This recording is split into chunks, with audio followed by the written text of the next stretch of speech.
to me, there's a very strong element in this piece of, and in this kind of work in general, of creating an object that demands to be worshipped in some way.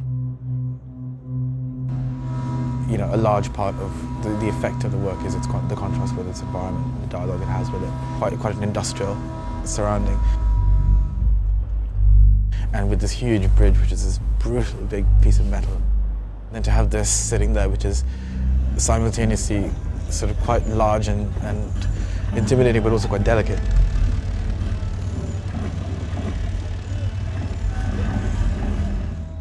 And I like that it is technology. You can walk up and you can look at the wires and you can see how it works. As long as someone does feel that strength of emotion, I would like the mechanism of that to be visible to them.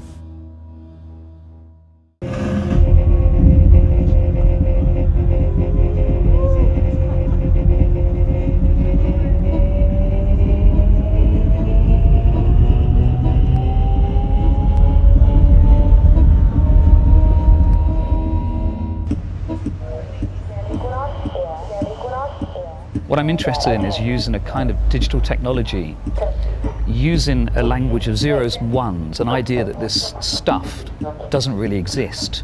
It just exists inside a computer. And so what I like to use are real sounds quite often from our acoustic environment.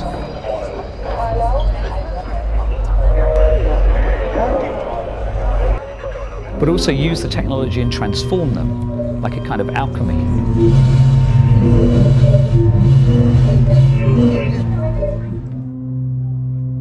You recognize there's that physicality, and the physicality gives you a particular emotional response.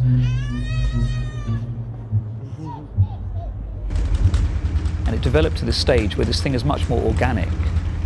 And the two things are speaking to each other.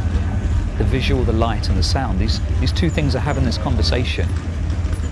You as a member of the public, as the spectator, aren't quite sure of the conversation they're having.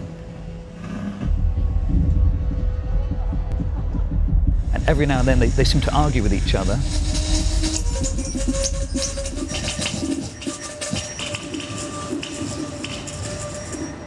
And sometimes they agree.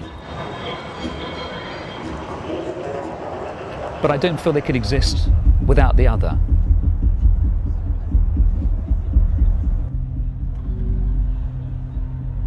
I really enjoy, actually, one state of the work I've enjoyed is the kind of dormant state when it sleeps, and there's a sense of it just breathing, as if this monster is about to erupt any moment, and every now and then it erupts, but then it comes back down again. And I like it because there's the sense that something is going to happen, but you're not sure what.